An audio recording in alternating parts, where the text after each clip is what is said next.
सोमवार व्रत कथा। भगवान शिव पूरी करेंगे सभी इच्छाएं। सोमवार के व्रत को लेकर मान्यता है कि इस व्रत को करने से भगवान शिव अपने भक्तों की मुराद जल्दी पूरी करते हैं। सोमवार का दिन भगवान शिव को समर्पित है, इसलिए इस दिन भगवान शिव की पूजा और व्रत करने का महत्व और ज़्यादा बढ़ जाता है।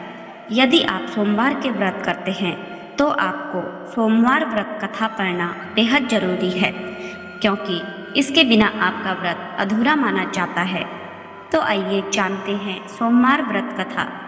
सोमवार व्रत कथा देवों के देव महादेव बहुत ही भोले माने जाते हैं, इसलिए उनका एक नाम भोलेनाथ भी है।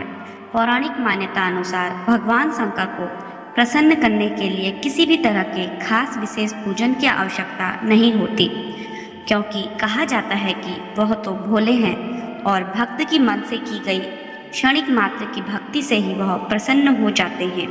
अगर आप भी शिव की भक्ति और कृपा पाने के लिए सावन के सोमवार का व्रत करते हैं तो इस कथा से भोलेनाथ को प्रसन्न कर सकते हैं। साहूकार को मिला संतान प्राप्ति का वरदान। एक बार किसी एक नगर में एक साहूकार था। उसके घर में धन की कोई कमी नहीं थी, लेकिन कोई संतान न होने के कारण वह बहुत दुखी था। संतान प्राप्ति के लिए वह हर सोमवार को व्रत रखता था और पूरी श्रद्धा के साथ शिव मंदिर जाकर भगवान शिव और माता पार्वती की पूजा करता था। उसकी भक्ति देखकर एक दिन माँ पार्वती प्रसन्न होकर भगवान शिव से साहूकार की मनोकामना पूर्ण करने का निवेदन किया। पार्वती जी के आग्रह पर भगवान शिव ने कहा कि हे पार्वती, इस संसार में हर प्राणी को उसके कर्मों का फल मिलता है और जिसके भाग्य में जो हो उसे भोगना ही पड़ता है। लेकिन पार्वती जी ने साहूकार की भक्ति देखकर उसकी मनोकामना पूर्ण करने की इच्छा व्यक्त की। माता पार्वती के आग्रह पर शिव जी ने साहूकार को पुत्र प्राप्ति का वरदान तो दिया, लेकिन उन्होंने बताया कि यह बालक 12 वर्ष तक ही जीवित रहेगा। साहूकार के पुत्र का कुछ ऐसे हुआ विवाह। माता पार्वती और भगवान शिव की बातचीत को साहूकार सुन रहा था, इसलिए उसे न तो इस बात की खुशी थी और न ही दुख। वह पहले की भांति शिव जी की पूजा करता रहा। कुछ समय के बाद साहूकार की पत्नी ने एक पुत्र को जन्म दिया। जब वह बालक 11 वर्ष का हुआ तो उसे पढ़ने के लिए काशी भेज दिया गया। साहूकार ने पुत्र के मामा को बुलाकर उसे बहुत सारा धन देते हुए कहा कि तुम इस बालक को काशी विद्या प्राप्ति के लिए ले जाओ। तुम लोग रास्ते में यज्ञ कराते जाना और ब्राह्मणों को भोजन दक्षिणा देते हुए जाना। दोनों मामा भांजे इसी तरह यज्ञ कराते और ब्राह्मणों को दान दक्षिणा देते काशी नगरी निकल पड़े।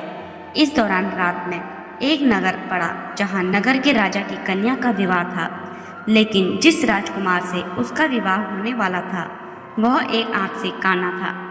राजकुमार के पिता ने अपने पुत्र के काना होने की बात को छुपाने के लिए सोचा क्यों न उसने साहूकार के पुत्र को दूल्हा बनाकर राजकुमारी से विवाह करा दूं। विवाह के बाद इसको धन देकर विदा कर दूंगा और राजकुमारी को अपने नगर ले आऊंगा। लड़के को दूल्हे के वस्त्र पहनाकर राजकुमारी से विवाह करा दिया गया। साहूकार के पुत्र के निकले प्राण। साहूकार का पुत्र ईमानदार था, उसे यह बात सही नहीं लगी, इसलिए उसने अवसर पाकर राजकुमारी के दुपट्टे पर लिखा कि तुम्हारा विवाह तो मेरे साथ हुआ है, लेकिन जिस राजकुमार के संग तुम्हें भेजा जाएगा वह एक आंख से काना है। मैं तो काशी पढ़ने जा रहा हूँ। जब राजकुमारी ने चुन्नी पर लिखी बातें पढ़ी तो उसने अपने माता पिता को यह बात बताई। राजा ने अपनी पुत्री को विदा नहीं किया, फिर बारात वापस चली गई। दूसरी ओर साहूकार का लड़का और उसका मामा काशी पहुँचे और वहाँ जाकर उन्होंने यज्ञ किया। जिस दिन लड़का 12 साल का हुआ उस दिन भी यज्ञ का आयोजन था। लड़के ने अपने मामा से कहा कि मेरी तबीयत कुछ ठीक नहीं है। मामा ने कहा कि तुम अंदर जाकर आराम कर लो। शिव जी के वरदान अनुसार कुछ ही देर में उस बालक के प्राण निकल गए। मृत भांजे को देख उसके मामा ने विलाप करना शुरू किया। संयोगवश उसी समय शिव जी और माता पार्वती उधर से जा रहे थे। पार्वती माता ने भोलेनाथ से कहा, स्वामी, मुझे इसके रोने के स्वर सहन नहीं हो रहा। आप इस व्यक्ति के कष्ट को अवश्य दूर करें। शिवजी की कृपा से जीवित हो उठा साहूकार का बेटा। जब शिवजी मृत बालक के समीप गए तो वह बोले कि यह उसी साहूकार का पुत्र है जिसे मैंने 12 वर्ष की आयु का वरदान दिया था। अब इसकी आयु पूरी हो चुकी है। लेकिन मातृ भाव से विभोर माता पार्वती ने कहा कि हे महादेव, आप इस बालक को और आयु देने की कृपा करें, अन्यथा इसके वियोग में इसके माता पिता भी तड़प तड़प कर मर जाएंगे। माता पार्वती के पुनः आग्रह पर भगवान शिव ने उस लड़के को जीवित होने का वरदान दिया। शिवजी की कृपा से वह लड़का जीवित हो गया। शिक्षा पूरी करके लड़का मामा के साथ अपने नगर की ओर वापस चल दिया।